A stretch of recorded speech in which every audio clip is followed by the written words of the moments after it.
Bonjour à tous, j'interviens ce matin pour parler du clash en cours entre les Béninois et les Gabonais. Je suis Gabonais, je vais quand même m'exprimer, mais il faut commencer par revenir aux origines de cette affaire, vous expliquer très rapidement le déroulé et ensuite je vais me positionner. Bonsoir mesdames, vous allez bien? Moi je suis Bertie Guiniva, je suis gabonaise, on est d'accord? Nous sommes des influenceurs, on vient filmer le marché, c'est un nouveau marché, mais ce que nous on va dire, peut-être pas les autres. Toutes les Gabonaises doivent d'abord avoir les places ici avant vous.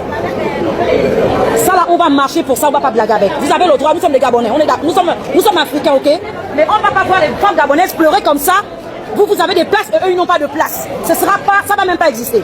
Comme vous le savez tous, si vous suivez bien l'actualité, si vous connaissez bien le Gabon, en ce moment, il y a ce qu'on appelle la restauration des institutions, la restauration de la dignité du Gabon, la restauration de l'économie, la transformation de l'économie, la transformation du pays. Enfin bref, vous comprenez, il y a un redressement du Gabon.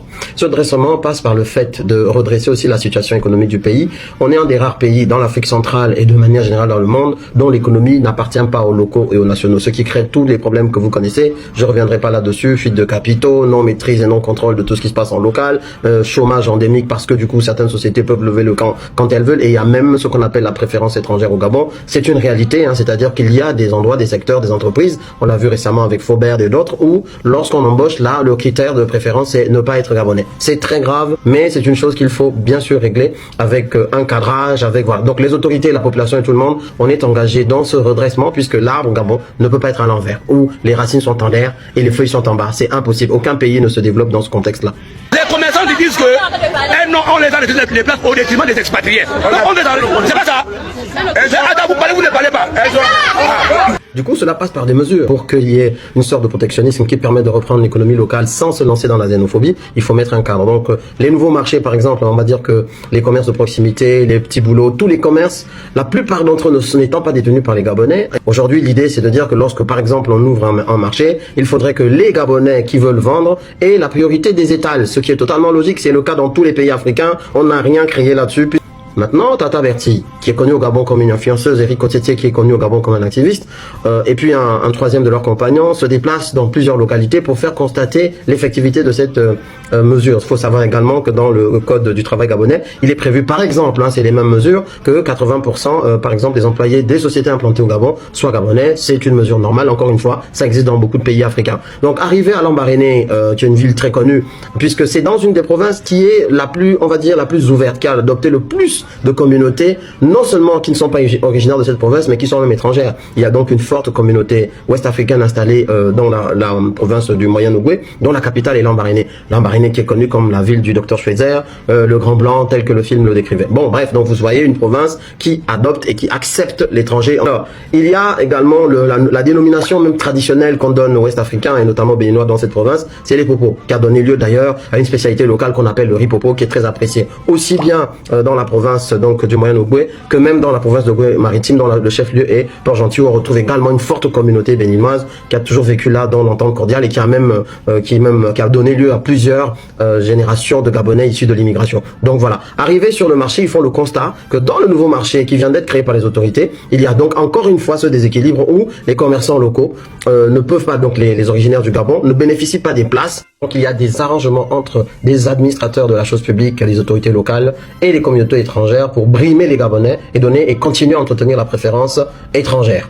Pour des raisons qu'on a toujours dénoncées. Parfois c'est parce qu'il y a plus de corruption, faut le dire. Parfois c'est parce que ça reverse donc des cashbacks. Parfois c'est parce que ça arrange certains. Et parfois aussi c'est à cause du mauvais cœur, comme on dit, mauvais cœur très dur de certains, qui ne veulent pas voir leurs propres compatriotes s'en sortir. Et puis c'est historiquement les relents de la dictature passée, puisqu'il ne fallait pas que les Gabonais soient autonomes. Faut bien comprendre. Il ne fallait pas que les Gabonais soient autonomes. Comme on est un tout petit pays avec des gens qui ont de fortes têtes, qui ont un caractère bien trempé, si vous leur donnez de l'autonomie économique et financière, ils allaient défier la dictature. C'est ça qui a donné la tradition de ne pas privilégier les Gabonais, entre autres, hein, dans nos affaires, en plus de tout ce que j'ai dit. Bref, donc ils font ce constat et vous voyez vous-même la vidéo.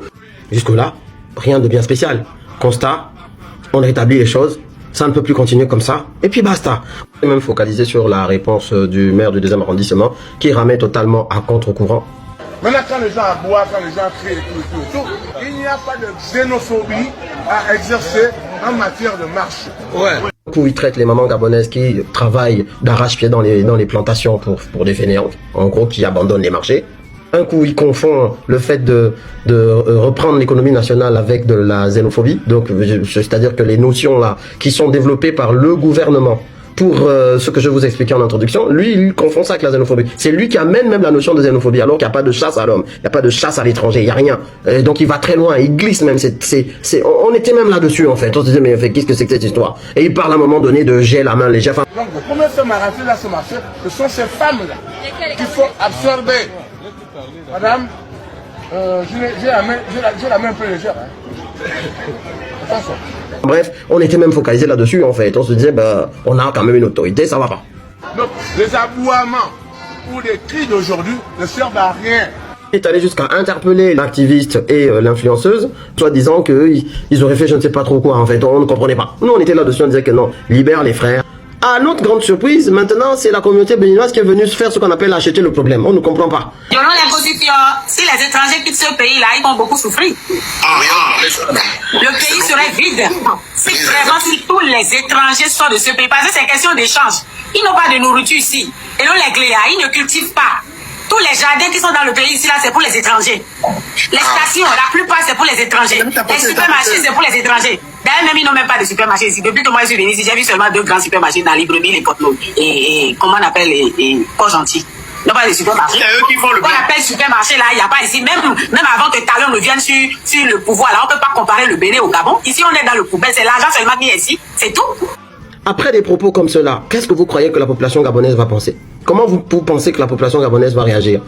Dans un pays où on est les leaders africains, là aujourd'hui, hein, en tout cas dans l'Afrique subsaharienne, de l'intégration de l'étranger. Regardez, 18% d'immigration, dans la population qui est d'à peu près 2 200 000 habitants. Ça veut dire qu'on n'est pas un pays de xénophobie, on a un pays qui a une tradition d'accueil. Et si on a 18% d'immigrés, ça veut dire que combien de pourcents de Gabonais sont issus de l'immigration d'après vous? Quelle chasse à l'homme? Quelle xénophobie? Dans quel Gabon? Oui, ça nous arrive de nous titiller les uns les autres. Oh tel machin, oh tel, mais attends, quel pays ne fait pas ça entre voisins? Même dans les pays européens, même dans les pays asiatiques, on se titille les uns les autres. Mais de là à vouloir maintenant passer, parce que c'est là que le communiqué des autorités diplomatiques béninoises, je trouve que ce communiqué, il est tendancieux. Le premier paragraphe de ce communiqué, regardez bien, il est hyper tendancieux. Au lieu d'apaiser, il vient faire croire qu'il y aurait l'idée d'une chasse à l'homme faite par des Gabonais ou d'une menace qui pèserait sur la communauté béninoise au Gabon. Alors que ce sont ces mêmes Béninois qui, au travers des sujets que je viens de vous faire écouter là, ont mis le feu aux poudres. Quel est l'intérêt de ce genre de déclaration sur les réseaux sociaux? Quel est l'intérêt? Aucun intérêt si ce n'est d'exciter les colères. Parce que nous sommes dans un pays où, comme au Bénin, il y a beaucoup, écoutez bien les Béninois eux-mêmes, comment ils réagissaient à la problématique de l'intégration des immigrés chez eux. Ce que notre président Patrice Talon a fait, c'est pas bon. C'est pas bon parce que il y a trop de chômage dans notre pays. Il y a trop de chômage dans notre pays. Pourquoi il va mener les Rwandais à la tête des institutions au Bénin? Il y a beaucoup de gens qui sont ici, qui ont des diplômes, des étudiants, qui ne mangent pas 3 fois par jour. Les gens sont là, il a laissé ça pour aller nommer les Rwandais. Même le DG de douane, c'est un Sénégalais. Je sais qu'il y a l'intégration africaine, mais cela ne veut pas dire qu'il faut accepter tout. Puisque nommer un Rwandais à la tête de la NIP, comme le disait Alpha Blondy, ça me fait beaucoup pleurer.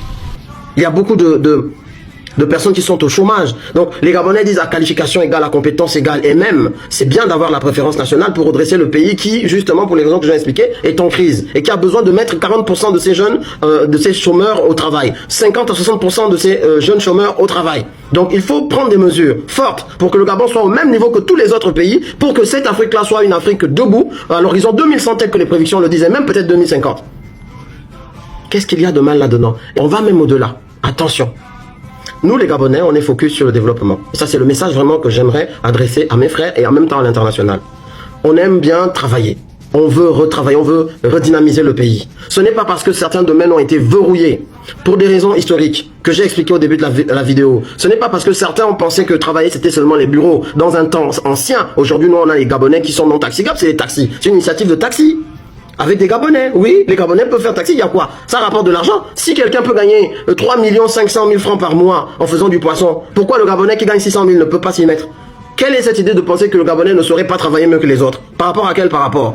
Parce qu'on est moins être humain que qui? Avec les gens qu'on envoie à l'étranger, nous les Gabonais, avec les bourses dont heureusement nous avons pu bénéficier, mais on revient là-bas avec des diplômes. On est disputé pour nos compétences. Nous sommes des bosseurs et des travailleurs. Et on ne se laissera jamais marcher dessus par qui que ce soit là-dessus. Et ceux qui nous connaissent savent comment on fonctionne. Même si on n'est pas nombreux, mais quand on décide de faire quelque chose, on le fait jusqu'au bout. La preuve, on a fait 9 ans de résistance contre le système Bongo PDG. Et ces 9 ans de résistance ont abouti à sa déchéance, à sa chute le 30 août 2023. Oui, nous sommes dans une période de réforme. On est en train de tout réformer. Un petit peuple. Alors que certains de nos voisins sont 10 fois plus nombreux, mais qui n'y arrivent pas.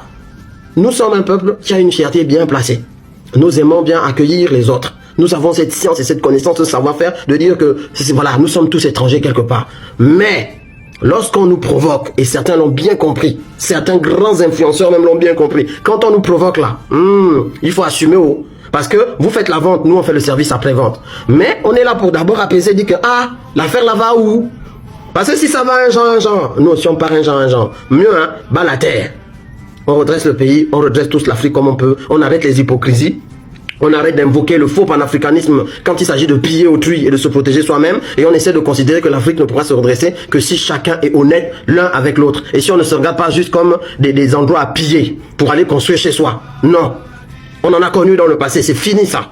Aucun Gabonais ne viendra piller le Bénin, ni le Sénégal, ni le Mali. Au contraire, on se retrouve dans certains de ces pays. Quand on veut faire quelque chose, on se retrouve bloqué. Là où nous, en réciprocité, on est déséquilibré. On n'y gagne rien. Parce qu'on permet chez nous des choses que nous, on ne nous permet pas ailleurs. On a le droit de le dire. Et de dire qu'une Afrique qui se développe ne peut pas être à plusieurs vitesses avec une hypocrisie. Avec une espèce de enveloppe de façade. De pays soi-disant frères. Non. Un frère ne va pas piller chez l'autre pour construire chez soi. Il se dit, si c'est chez mon frère, un jour je peux avoir le problème, je vais le trouver chez mon frère. Comme lui peut avoir le problème, il va trouver chez moi. C'est ça la fraternité, c'est pas autre chose. Voilà ce que j'avais à dire au Balater. Balater au...